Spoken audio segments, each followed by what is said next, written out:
like what?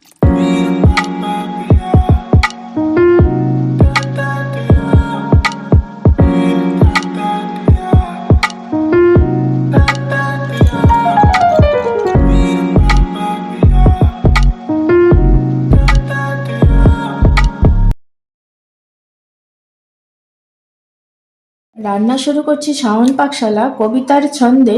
Video দেখে রান্না করুন মনের আনন্দে। নমস্কার বন্ধুরা, শাওন পাকশালাতে সবাইকে স্বাগত জানাই। আজকে আমি বানাবো কচুর পাতুরি। তার জন্য কচু তো লাগবেই। আমি শোলা কচু নিয়ে এসেছি বাজার থেকে, নিয়ে এসে পেছনের অংশটা ভালো মতো করে ছুলে নিয়ে একটা লবণ দিয়ে মিহি পেস্ট তৈরি করে নিয়েছি। আর আমি পাতুরিটা বানাবো কুমড়ো পাতা দিয়ে। তার জন্য আমি ফ্রেশ কুমড়ো পাতাগুলো নিয়ে ভালো মতো করে এই যে ধুয়ে নিয়েছি।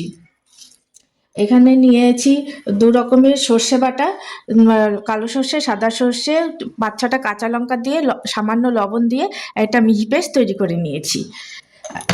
আর নিয়েছি নারকোল কোড়া। নারকোল কোড়াটাকে ভালো মতো করে একটু মিক্সিতে পেস্ট করে নিয়েছি। আর এখানে নিয়েছি কালো জিরে, নিয়েছি ৩টে চেরা কাঁচা লঙ্কা। এখন আমি পাতুরিটা রেডি করে নেব। এটা বানানোর জন্য আমি কুমড়ো পাতাগুলো নিয়ে নিয়েছি। প্রথমে কুমড়ো পাতাটার মধ্যে আমি একটু সর্ষের তেল মাখিয়ে নেব। দিয়ে দিচ্ছি অল্প সর্ষের তেল। সর্ষের তেলটা আমি পুরো পাতাটার মধ্যে মাখিয়ে নেব। কুমড়ো পাতাটার মধ্যে সর্ষের তেল মাখানো হয়ে গেছে। এখন আমি এর মধ্যে দিয়ে দেবো মিহি পেস্ট করে নেওয়া কচুটা।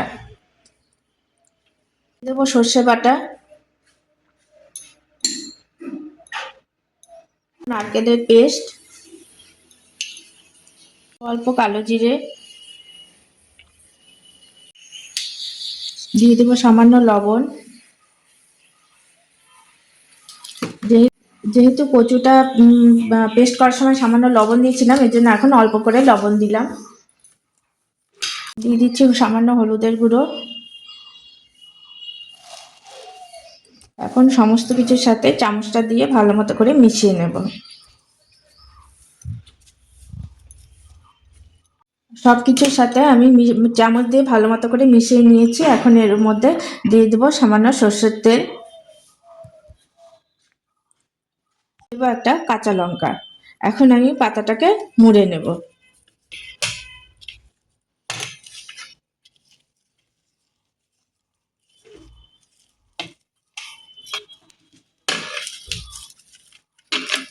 কুমড়ো পাতা দিয়ে এই যে পাতুরিগুলো বানিয়ে নিয়েছি।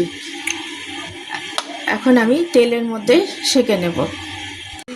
দিয়েছি আমি সর্ষের তেল দিয়ে দিয়েছি। এবং তেলটাকে আমি তাওয়ার মধ্যে চারিদিকে লাগিয়ে দেব। তেলটাকে আমি চারিদিকে লাগিয়ে দিয়েছি। এখন আমি আঁচটাকে কমে দিয়ে আমি এই পাতুরিগুলো এর মধ্যে বসিয়ে দেব।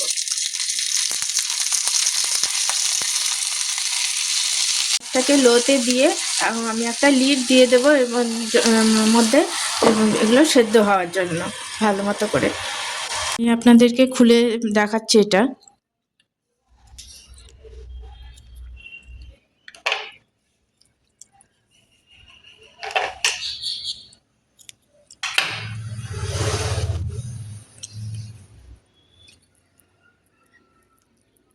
দেখুন কি সুন্দরভাবে হয়ে গেছে গরম।